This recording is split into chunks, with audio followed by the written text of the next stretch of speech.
مدینہ المنورہ میں ایک خاتون تھی جس کا دماغی توازن ٹھیک نہیں تھا، اور ایک دن مسجد نبوی کے صحن میں دروازے پر آ گئی اور حضور مصلی پہ تشریف فرما تھے، ایسے اشارہ کر کے حضور اس نے بلایا، آقا کریم اٹھ کے اس کی بات سننے کے لیے چلے۔ آج پیر صاحب ہوں، مولانا صاحب ہوں، سرمایہ دار ہوں، چودھری صاحب ہوں، سیاستدان ہوں، ایک سٹیٹس ہوتا ہے، مجھے بتائیے رسول اللہ سے بڑا سٹیٹس کس کا ہو سکتا ہے؟ لیکن اس مسکین خاتون کی بات سننے کے لیے دروازے پہ چلی گئی۔ اس نے کہا میں آپ سے کوئی باتیں کرنی ہے، فرمایا کرو۔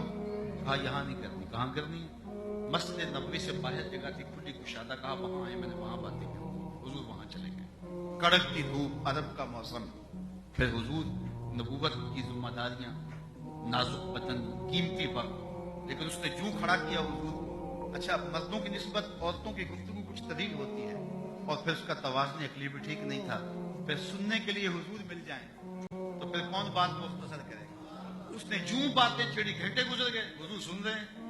حضرت عمر اور باقی صحابہ کو بڑا غصہ آ رہا ہے کہ یہ بار بار باتیں کر رہی ہے، اور حضور علیہ السلام خود سن رہے ہیں، اس لیے کچھ کہہ بھی نہیں سکتے تھے۔ جب وہ خود جانے لگی تو حضور کی خدمت میں حاضر ہوئے، حضور کار نبوت کی اہم ذمہ داریاں آپ کے کندھوں پہ، اور نازک بدن، اور یہ عورت تو ایسی ہے کہ اس کو دیکھ کے لوگ راستہ بدل لیتے ہیں، اس کا توازن عقلی کچھ ٹھیک نہیں ہے، اور لوگ مدینے کے اس کی بات نہیں سنتے، اس کو منہ نہیں لگاتے، اور آپ نے اتنا وقت اسے دیا۔ تو حضور نے فرمایا عمر، پورے مدینے میں اس بیچاری کی کوئی نہیں سنتا، میں بھی نہ سنوں۔ پھر وہ جا رہی تو اس کو آواز دی، کہا بڑھیا جب باتیں زیادہ ہو جایا کرے جہاں مرضی کھڑا کر کے محمد کو سنا لیا، تو لاؤ تو صحیح زمانے میں ایسا۔ تو پھر مجھے بتاؤ، ہم اس نبی کا میلاد نہ منائیں، اس نبی کا ذکر نہ کریں؟